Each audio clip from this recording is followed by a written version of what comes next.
Thank you आपका। Thank you so much. आप सभी लोग यहाँ पर उपस्थित हुए, मैं आभारी हूँ आपका। शुरू में ब्रीफली मैं कुछ स्टेटमेंट करूँगा, उसके बाद आपको जो पूछना है आप पूछ सकते हैं। वैसे डीसीपी मध्य मैडम ने आपको जो राइटअप है वो तो दे ही दिया है, जिसमें अलग अलग जो उपलब्धियों के बारे में है, मैं उसके बारे में बहुत चर्चा करना नहीं चाहूँगा। ऑलमोस्ट 5 महीने पहले हम लोग यहाँ मिले थे जब मैंने ज्वाइन किया था, और ये बेसिकली पूरे वर्ष का एक लुकिंग बैक जिसको कहते हैं वो हम करेंगे।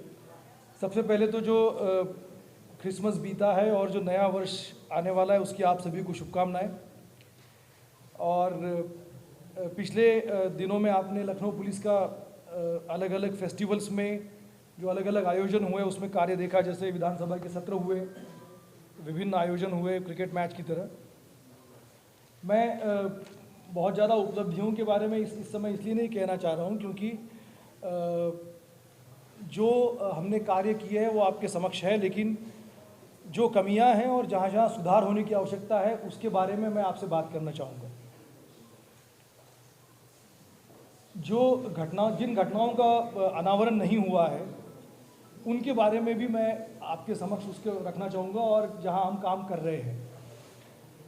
अगर हम हत्या की बात करें, हत्या की घटनाओं की, तो प्रमुख रूप से 5 घटनाएं जो है जिनमें अभी तक कार्रवाई नहीं हुई है, वर्कआउट नहीं हुई है, उनमें हम अनावरण का और उसकी विवेचना पूरी करने का प्रयास कर रहे हैं।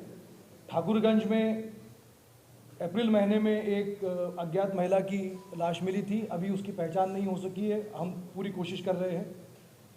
इंदिरा नगर में इसी प्रकार जून के महीने में एक महिला की लाश मिली थी जिसमें उनका सर नहीं था। मड़ियाँव में एक फरवरी के महीने में एक व्यक्ति थे, बैंकर थे, उनकी हत्या हुई थी ललित मोहन पांडे जी की, उसको भी वर्कआउट अभी नहीं हुआ है वो घटना, उसकी हम कोशिश कर रहे हैं। सरोजनी नगर में जून के महीने में राजेंद्र कुमार शर्मा जो थे उनकी हत्या हुई थी, वो भी अभी वर्कआउट नहीं हुआ। आपने देखा होगा कि जो बहुत सारे व्यवसायी जो है वो अपना सारा के सारा सामान बाहर रख के काम कर रहे थे, जिसमें कार बेचने वाले भी थे और कारों की मरम्मत करने वाले भी थे। उसमें अलग अलग व्यवसायियों ने अपने सामान को बाहर रखा था, उनको नोटिसेस दिए गए हैं, उनके सामान को अंदर करने की कार्रवाई हो रही है। आवश्यक होगा तो उनका व्यवसाय अफेक्ट करके भी हम ट्रैफिक को सुचारू करेंगे। सारे डीसीपीज अपने अपने क्षेत्र में कार्रवाई कर रहे हैं। मैं आपको ये आश्वस्त करूंगा कि किसी को भी फेवर किए बिना ट्रैफिक जितना एनफोर्समेंट से ठीक हो सकता है वो हम करने का पूरा प्रयास करेंगे।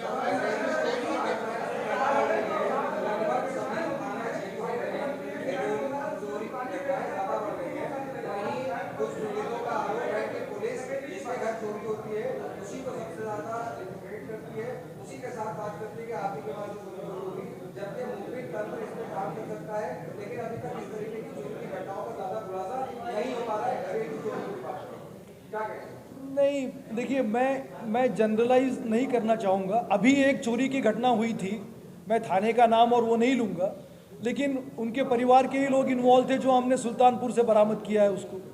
तो देखिए, पुलिस जब विवेचना करती है तो उनको जो संदिग्ध लगते हैं उनके अनुसार कार्रवाई होती है। कभी वो घर के अंदर हो सकते हैं, बाहर के हो सकते हैं, लेकिन आपकी ये बात सही है कि ठंड का मौसम आ रहा है और समर के टाइम में या धूप के समय में जो एक क्राइम होता है वो एक अलग होता है, गर्मी के सीज़न में विंटर क्राइम अलग है।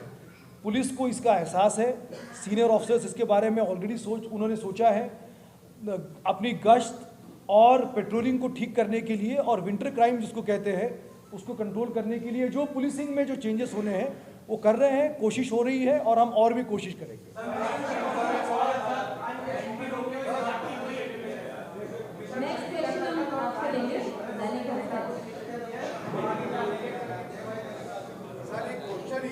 एक सेकंड, आपने बहुत अच्छा किया। देखिए, लखनऊ जनपद एक ऐसा जनपद है केवल पूरे प्रदेश में जहां 100 पिंक बूथ बनाए गए हैं और ये हमें जिसके लिए निर्भया फंड भी उपलब्ध किए जाते हैं। इसमें इस समय में सारे 100 बूथों पर महिला पुलिसकर्मियों की ड्यूटी लगी है, उसके लिए शासन ने अलग से पैसे भी हमें उपलब्ध कराए गए हैं। पॉक्सो के जितने मुकदमे हैं उसमें हमें इम्प्रूव करने की ज़रूरत है। जो हमने अपना